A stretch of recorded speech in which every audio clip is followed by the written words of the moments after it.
মা ফাতেমা বললেন, ইয়া রাসূলুল্লাহ, জাহান্নামের গেটে যদি না পাই,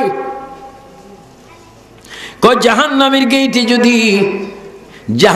গেটে যদি গরজায় যদি আমাকে না পাও, পুলসিরাতের গোড়ায় পাবে। আমার রাসূল এইভাবে অনেক অ্যাড্রেস, অনেক ঠিকানা দিলেন। মা ফাতেমা নিজের বাবার থেকে আদায় করে নিচ্ছেন, ইয়া রাসূলুল্লাহ, এই যে জাহান্নামের মিজান বললেন, মিজান থেকে ফুলসিরাত বললেন, একটার থেকে একটার দূরত্ব 50,000 বছরের রাস্তা। এই দিকে যদি মানুষ জাহান্নামে চলে যায়, এই দিকে যদি মানুষ ফুলসিরাত থেকে যদি পড়ে যায়, এই দিকে মানুষ যদি হা পানি পানি করে, আপনি তো একজন, এতগুলা মানুষকে কিভাবে এত জায়গার মধ্যে আপনি কি করবেন? রক্ষা করবেন, হেফাজত করবেন। আমার নবী ডাক দিচ্ছে, ফাতেমা, দুনিয়ার কোন বাবার মতো আমাকে বাবা মনে করো না, আমি হচ্ছি রহমতুল আলামিন। ও ফাতেমা, আকাশের মধ্যে যখন বৃষ্টি শুরু হয়, হঠাৎ করে বিজলি মারে, বিজলি যেরকম চটপট করে, আমিও হাসরের ময়দানে উম্মতের জন্য ছটপট করব। একটাবার আমি জাহান্নামের দরজা থাকবো, একটাবার আমি ফুলসিরাতের গোড়ায় থাকবো, একটাবার আমি মিজানের পল্লা থাকবো। বিজলির চাইতে 1000 গুণ ছটপট করে একটা উম্মত আমার জানা মতে জাহান্নামে যাইতে দেব না। আরো জোরে বলুন সুবহানাল্লাহ।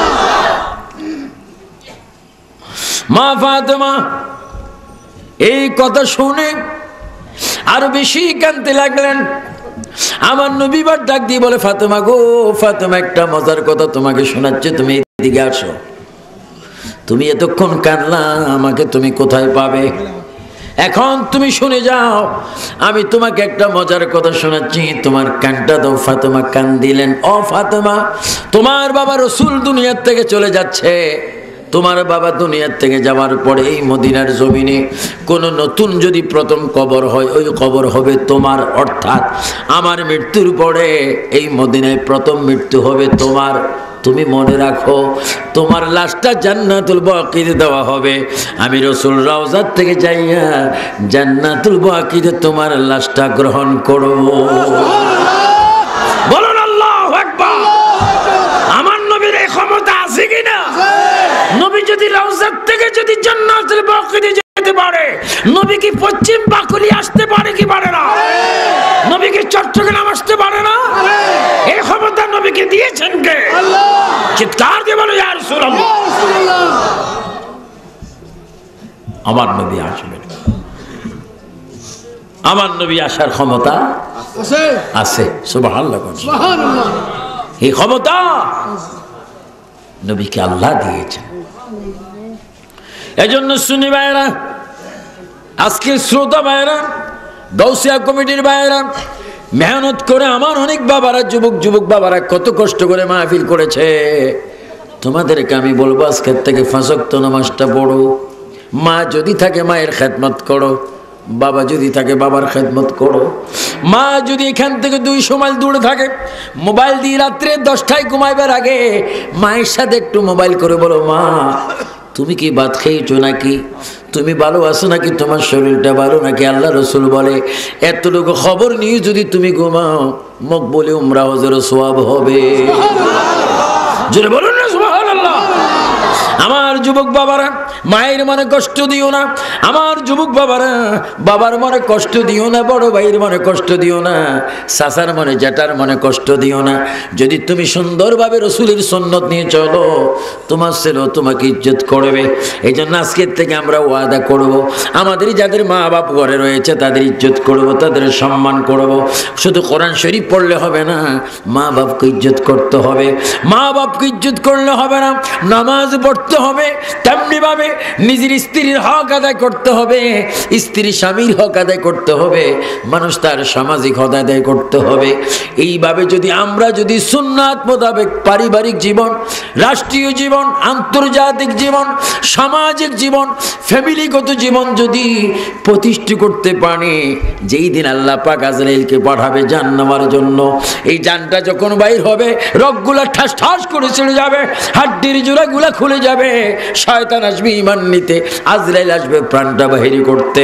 আমার নবী ডাক দিচ্ছে, উম্মত রে কোনো চিন্তা করিস না, আমার উপরে দুরূদ শরীফ পড়েছিনি, আমার আদর্শের সৈনিক ছিলি। আজরাইলের চেহারা দেখার আগে, শয়তান হামলা করার আগে আমি রাসূল তোর সামনে হাজির হব। আল্লাহু আকবার বলেন। আমার নবীর ক্ষমতা আছে কিনা? কি রাষ্ট্রপতি বলেন, কি মন্ত্রী বলেন, কি আর্মি বলেন, বিডিআর বলেন, পুলিশ বলেন, র্যাব বলেন, কি আলেম বলেন, কমিশনার বলেন, প্রত্যেকটি মানুষের জান বাহির করতে আমরা নবী দেখতে চাই কি চাই না? বলেন নবী আমাদের ঈমান। আরো জোরে বলেন নবী আমাদের ঈমান। নবী চাই কি চাই না? বিদুন শুনে পড়ুন আল্লাহুম্মা সাল্লি আলা সাইয়্যিদিনা মাওলানা মুহাম্মদ ওয়া আলা আলি সাইয়্যিদিনা মাওলানা। আল্লাহ তুমি দয়া করো, নসিব করো মদিনা। আল্লাহ তুমি নসিব করো মদিনা। নবীজি কে না দেখাইয়া কবর দেশে নিও না। আল্লাহুম্মা সাল্লি আলা সাইয়্যিদিনা মাওলানা মুহাম্মদ ওয়া আলা আলি সাইয়্যিদিনা মাওলানা। উড়ে যা রে বাংলার হাওয়া, উড়ে যা রে মদিনা। এ আশিকদের সালাম দিও নবীজির পাক রাওয়া। সমস্ত নবীগণ নফসি নফসি করবে, সমস্ত পাবলিক কৃষক নফসি নফসি করবে, কিন্তু আমার প্রিয় নবী, বিশ্ব নবী, নূর নবী, তিনি বলবেন রব্বি হাবলি উম্মতি, রব্বি হাবলি উম্মতি। যে নবী উম্মত উম্মত উম্মত উম্মত করে তিনি হাসরের ময়দানে কানবেন, ওই নবীকে আমরা জীবন দিয়ে ভালোবাসতে চাই কি চাই না? এই জন্য আপনারা আজকে থেকে কমপক্ষে 100 বার 200 বার দুরূদ শরীফ পড়বেন। আসসালাতু ওয়াসসালামু আলাইকা ইয়া রাসূলুল্লাহ।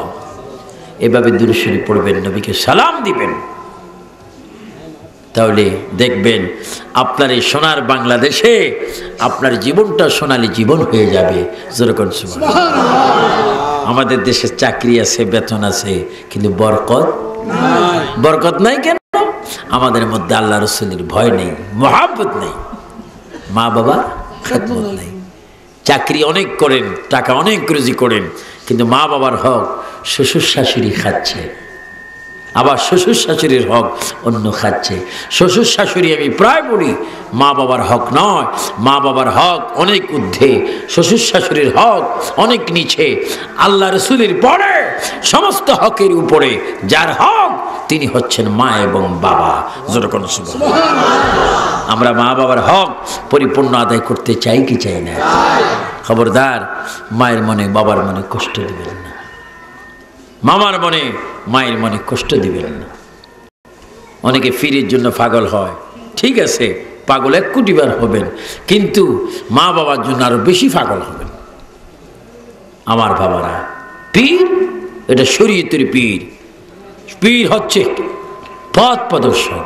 যদি কিছু না জানেন, জানার জন্য, তরিকতের রুহানি খোরাক দেওয়ার জন্য পীর ধরতে হয়, কিন্তু পীর ধরে মা বাপকে অবহেলা করা যাবে না। কারণ পীর ধরলে মা বাবার হক আরো মজবুত হয়। সুবহানাল্লাহ।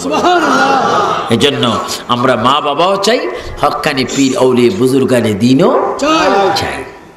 এটা খেয়াল রাখবেন। এবং সমাজের মধ্যে সালাম চালু করবেন। এখন তো আমাদের ছেলেদের মায় বাবায় দেখাই যে তোমার আঙ্কেলকে টাটা দাও। কি দাও? টাটা। কদিন বলবে তোমার আঙ্কেলকে খোদার গজব দাও। এগুলা কোন ধরনের কথা? তোমার আঙ্কেলকে সালাম দাও। কি দাও? সালাম। মাশা এই যে আমি আসতে মাহফিলে আসতে আমার নাতিন আমারে দাদু আসসালামু আলাইকুম সুবহানাল্লাহ বলে কত ভালো লাগছে। কেন সালাম দিচ্ছে? দাদাই সালাম শিখাচ্ছে, নাতিনে সালাম দিচ্ছে। নবীজি বলেন যে যতক্ষণ কোরআন শরীফ তেলাওয়াত করলো সে যেন আল্লাহর সাথে কথা বললো। আমরা আল্লাহর সাথে কথা বলতে চাই না? তাহলে কোরআন শরীফ লাগবে কিনা? প্রত্যেকের ঘরে কোরআন আছে কিনা? কোরআন শরীফ পড়বেন, একটু চুমা দিবেন, কোরআন শরীফকে মুহাব্বত করবেন। কোরআন শরীফ আল্লাহর কালাম। এই কোরআন শরীফ পড়ার আগে একটু দূরে শরীফ পড়বেন। দূরে শরীফ পড়ে কোরআন শরীফ পড়ে এমনিভাবে 2 হাত তুলবেন। চোখের পানি না আসলেও আনার ভাব চেষ্টা করবেন। আর যদি পারেন বলে দিবেন রব্বির হামহুমা কামা রব্বায়ানি সগীরা। সুবহানাল্লাহ। দেখেন আল্লাহ কত বড় মহান আল্লাহ, তিনি আমাদেরকে শিক্ষা দিচ্ছে বান্দা এইভাবে তোমরা আমার কাছে কেঁদে কেঁদে মা বাবার জন্য দোয়া করো, আমি বাধ্য হব তোদের দোয়া কবুল করতে। আল্লাহ শিখিয়ে দিয়েছেন, আমরা কি আমল করতে পারি না? বলেন রব্বির হামহুমা কামা রব্বায়ানি সগীরা। আয় আল্লাহ আমার আব্বা আম্মার গুনাহ মাফ করে দাও। আয় আল্লাহ আমার আব্বা আম্মাকে তুমি দয়া করো, রহমত দাও, বরকত দাও, করুণা দাও। আল্লাহ আমার আব্বা আম্মা আমাকে দুনিয়াতে যত ভালোবাসতো, যত আদর যত্ন করতো, আজকে মা বাপ কবরের নিচে মাটির ভিতরে কিছু করার ক্ষমতা না। আল্লাহ আমার মা বাবার গুনাহ মাফ করে দাও। দয়াল নবী বলে উম্মতরে শুনে রাখো, তোমার চোখের পানি কাঁদতে কাঁদতে যখন চোখের পানি বাইর হয়, এক ফোঁটা চোখের পানি নাকের অর্ধেক সীমানা পার হওয়ার আগে তোমার চোখের পানির দিকে তাকাইয়া আল্লাহ পাক মা বাবার কবরকে জান্নাত বানাইয়া দেয়। সুবহানাল্লাহ বলেন সুবহানাল্লাহ। এই জন্য আমার চট্টগ্রামে যদি কোনো বরিশালের ভাই থাকেন, চাঁদপুরের ভাই থাকেন, সিলেটের ভাই থাকেন, কোনো ব্রাহ্মণবাড়িয়া বিভিন্ন জেলার কোনো ভাই যদি থাকেন, যদি মার কবরের পাশে গ্রামে যান একটু জিয়ারতটা করে আসবেন। যদি কোনো আল্লাহ দেখেন জিয়ারত করবেন। যদি কোনো কবরস্থান দেখেন আসসালামু আলাইকুম ইয়া আহলাল কবর বলবেন। কারণ কবরবাসী যারা আছে তারা বড় অসহায়ের মধ্যে, তারা চিৎকার দিচ্ছে ও মুসলমান ভাইয়েরা তোমরা তো এখনো দুনিয়ার মধ্যে আছো, আমরা তো চলে এসেছি, আমাদের সামনে শুধু বিচার, তারপরে হবে ফলাফল। কিন্তু আমরা অনেকে নেকের কামনে আমরা কবরের মধ্যে খুব শান্তিতে আছি, বদ আমলের দ্বারা আমরা বড় কষ্টের মধ্যে আছি। একটু যদি তোমরা পারো দোয়া করো আল্লাহুম্মা গফিরলি ওয়া লিওয়ালিদাইয়া ওয়া লিমান তাওয়ালাদানা ওয়া লিউস্তাযানা ওয়া লিশাইখিনা ওয়া লিজামিল মুমিনিনা ওয়াল মুমিনাত ওয়াল মুসলিমিনা ওয়াল মুসলিমাত আল আহইয়াই মিনহুম ওয়াল আমওয়াত ইন্নাকা মুজিবুদ দাওয়াত বলে তোমরা দোয়া করো। যদি তোমরা দোয়া করো, জানি না কোন মুসলমানের দোয়া আল্লাহ কবুল করে ফেলে। যেই কোন কবরস্থানের আশেপাশে দিয়ে আসতে যাইতে আসসালামু আলাইকুম ইয়া আহলাল কবর বলবেন, কবরবাসীদের বিরাট ফায়দা হবে। জোরে বলুন সুবহানাল্লাহ। আমরা কবর জিয়ারত চাই কি না? আমরা দুনিয়ার শান্তি আখিরাতের মুক্তি চাই কি চাই না? ইয়া নবী সালাম আলাইকা ইয়া রাসূল সালাম আলাইকা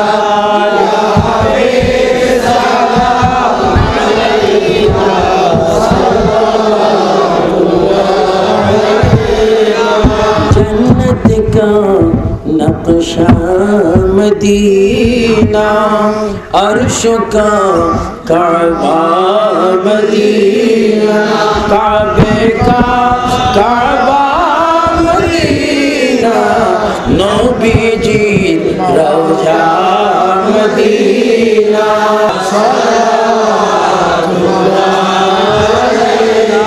सैयद रसूल अल्लाह या हबीब अल्लाह, उसिला अपना के निया कदिलेन आदम हावा खुदारी हुईलो दया कबूल करिलेन दुआ। या नबी सलाम अलैका या रसूल सलाम अलैका या हबीब सलाम अलैका।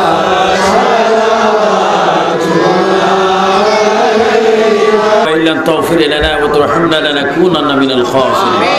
সবাই তিনবার বলুন আল্লাহ আল্লাহ আল্লাহ। আমাদের মুনাজাত তুমি কবুল করো, আমাদের ফরিয়াদ তুমি কবুল করো।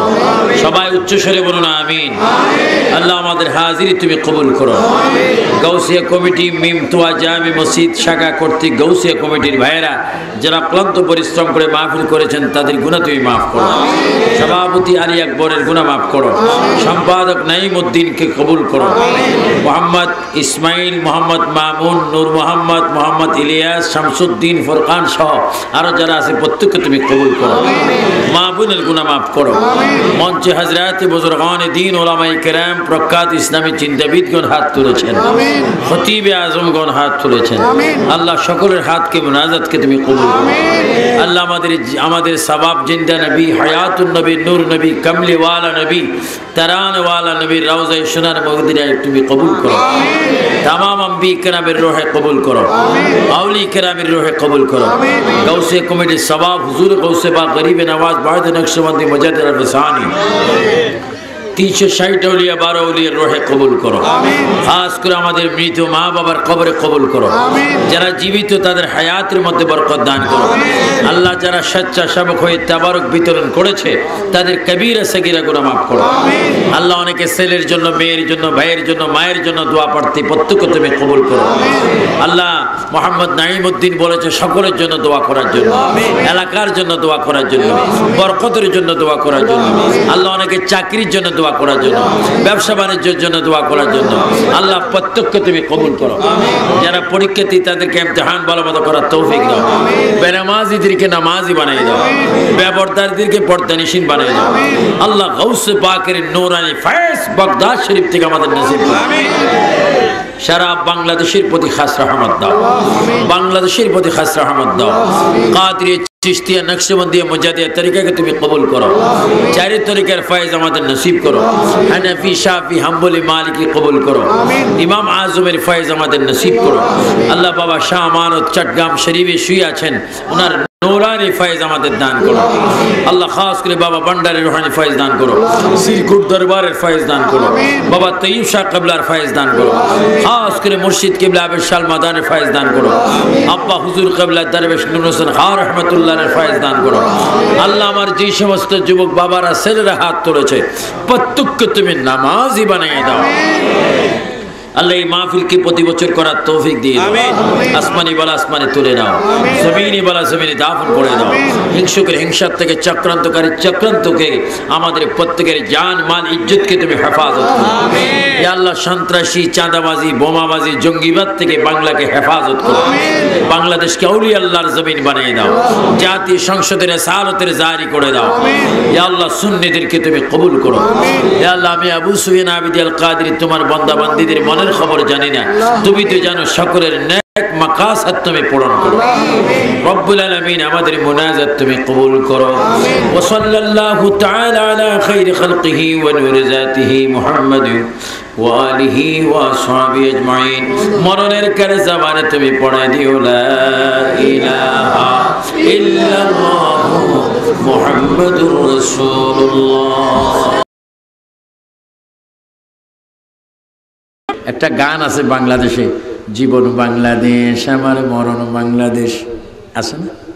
হ্যাঁ, জীবন বাংলাদেশ আমার মরণ বাংলাদেশ, প্রথম বাংলাদেশ আমার শেষ বাংলাদেশ। এই পর্যন্ত কোনো আলেম শিরিক বলেনি। ভালো কথা, এটা জীবন বাংলাদেশ আমি মানি, মরণ বাংলাদেশের জন্য মানি। কিন্তু তোমার আমার স্লোগান হবে জীবন রসুল, মরণ রসুল, কবর রসুল, হাসর রসুল, ফুলসরাত রসুল, কারণ রসুল ছাড়া কোনো জায়গা না। সুবহানাল্লাহ, সুবহানাল্লাহ। এবার নামাজ দিব না আমার বাবারা, আজানের ভিতরে রসুল আছে কিনা? আছে। নামাজে আছে, কোরআনে আছে, হাদিসে। তুমি আমি যেই দিন 60-70-80 বছর পরে কবরে যাব, সেই মুহূর্তে একটা স্লোগান আছে, বলো বিসমিল্লাহি ওয়া আলা মিল্লাতি রাসূলিল্লাহ। সব একটু জোরে বলো, বিসমিল্লাহি ওয়া আলা মিল্লাতি রাসূলিল্লাহ।